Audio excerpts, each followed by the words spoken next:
Hello, I'm Jeremy, and today we're going to take a look at the 36th in my series on the Spiel des Jahres, or German Game of the Year award winners. And today's game is the 1997 winner of the award, Mississippi Queen. And this is a game, it's designed by Werner Hodel. It's a racing game where players are going to be racing down the Mississippi River using steamboats. And the game, it plays from 2 to 5 players in the base game. You could add a player if you get the expansion.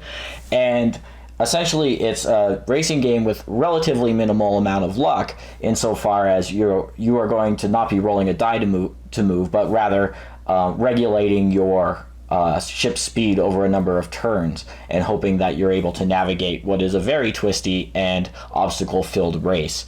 There is one die, but it's really used to essentially dictate the course of the river that you're racing upon as new tiles come out. And the game has very unique and very cute little components. I'll take a minute to show you how it looks and plays, and then I'll come back and let you know what I think about it. Here I've set up a 3-player game of Mississippi Queen, and the players will start on the starting tile, which has numbers labeled for each player's start position.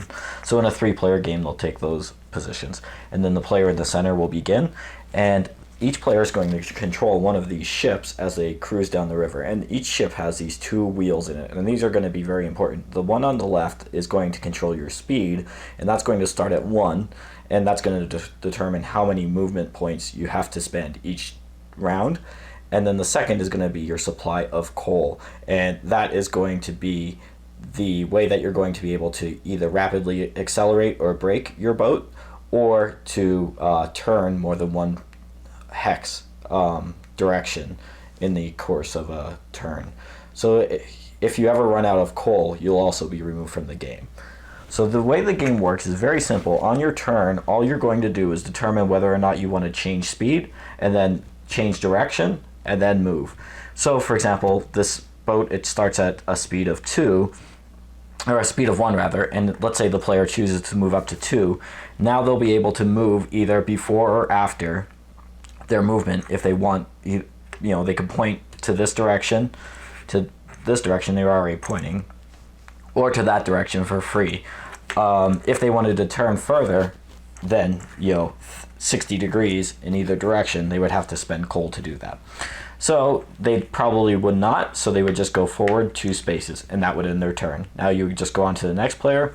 Let's say that they accelerate, so they would rotate their wheel, so they're at 2, and they would go 2 spaces. And now this player here, they might choose to rotate first, so they're pointing in this direction, and then go 1, 2. And that would be a round. The game is as simple as that. It would just go back then to your first player, and now they have the option again to accelerate again. So let's just say they're being risky. They do that, they bump up their movement to 3. They probably would choose not to rotate their ship at all, and they go 1, 2, 3.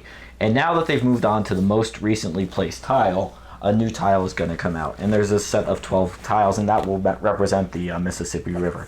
So you flip this over, and you roll this die, which shows directions.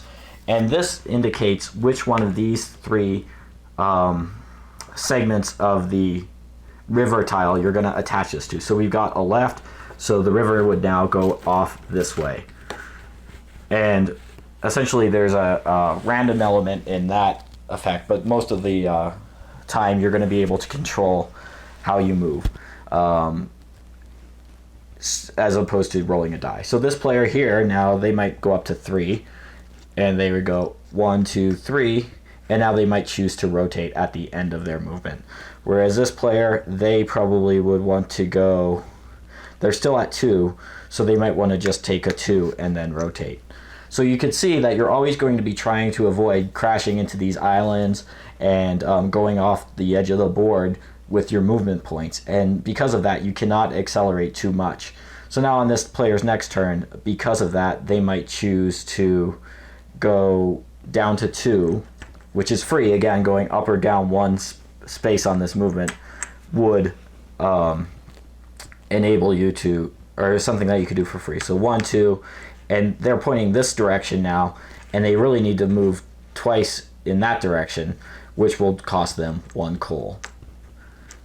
one thing that is in the advanced game, which you really should play with because it's not complicated at all, is the need to pick up passengers. So in a 3-player game, every time a tile comes out with one of these little bungalows here, you'll place a passenger on it. In a 5-player game, you'll place 2 on each. And a player is required to pick up 2 of these passengers during the course of the game. Otherwise, they can't win. So, and in order to do that, you have to stop on the space in front of them with a movement speed of 1. So now it'd be this player's turn. So they might choose to go down to 2, and then they go forward 1, 2, and choose to rotate. And now next turn they'd be in a position to take that tile. And now since they've moved on to a new tile, another tile comes out, and we roll the die again. So it just goes straight, so the river would go this way. This player then would move, and they probably would want to boost up to 3 and go 1, 2, 3. And they would probably choose to rotate as well. So now that everybody's off of this first tile, you can take that out of the game. And this keeps the game from getting too much of a table hog. And you can always just, re-rotate the board as needed. So the game will just go like this with players moving. So let me just show you how the passenger pickup would work. So let's see, this player has a 2 and they're pointing this direction. They'd probably be fine going 3. So let's say they go, oh no, they probably wouldn't actually. So let's say they stay at 2 and go 1, 2, and these are a little finicky, these little dials here. That's the one component issue I have with the game. And let's just say they continue to point in that direction. Now we would go to this player's turn, so they would probably reduce their speed to 1 and then move 1 space and rotate, and because they have that, they could pick up a passenger, and the player will just keep that in front of them. And now this player here has a 3, and what they could do is, let's just say that for the sake of argument that they were here, they would be able to do a bump. So if ever so let's say they bumped up their speed to 4 from this space, they could go 1, 2, and if they spent 2 action points, they could bump another player out of the way, and they would get to determine where that player would go. They cannot put them into the island, but they could make them go, for example, like this, and they could point them in a direction that's not helpful. So that's one way that you're going to be able to interact with the other players. Otherwise, the game just goes until you run through all the tiles. Once you do that, you take out the finished tile, which looks like this, and any of these 3 spaces here could be a finishing space, and players have to come in to the end of this with a movement speed of 1. So for example, if this was a finishing space, you could end here, here, or here with a movement speed of 1. The first player to do that with their 2 passengers will be the winner. Okay, so that is Mississippi Queen, and several race games have won the Spiel des Jahres award. To an extent, Camel Up is one, as is Reifenbreite, and I'm sure I'm forgetting others. But this is one that doesn't really feel like other racing games. Essentially, it requires you to do a lot more planning than you usually do in a race game. And at the same time, it's not rules heavy. It's very simple what your options are during a given turn, and it's really, if you do poorly in the race, it's probably because you've gotten too aggressive and started accelerating too quickly. In this race game, slow and steady often does win the race as people crash out or run out of coal and have to abandon the race. So it's an interesting game, and it has dynamics that are different than the obvious strategies that would dominate a race game, which is often just times get very lucky. But here you really do have to plan for contingencies. What happens if that tile comes out and points in the completely opposite direction? There's a temptation to use your coal just to accelerate quickly and scream out ahead of the pack. But if you do that, there's the danger that you might run out of coal, but then also the danger that you're giving the other players information. If they're a few tiles back and you're revealing every tile, they're able to plan more efficiently. And I think that is really where the game works best. It's not the most exciting or thrilling race game, but it's one where you really have to plan how to run the race, and I think that makes it feel really, really unique. I can't think of another race game that's come out since that feels quite like it. The game does have an expansion. It's called the Black Rose, and like I said, I believe at the start, it does add another player, and it adds a few extra types of tiles. Most importantly, one that allows you to refill your level of coal.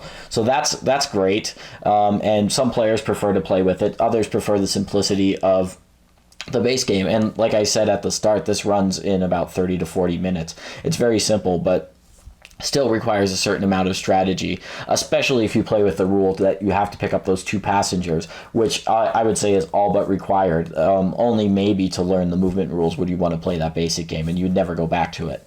So in all, this is a really unique Spiel des Jahres winner. It's sadly well out of print, I think, both in Germany and in the US. So tracking down a used copy would be your best bet. And I don't know of any plans to reprint it, although it would be a game that would benefit from a deluxe reprinting. The components here are cute, but I think that they could be a little bit more functional. So in all, that's my take on Mississippi Queen, and thank you for watching.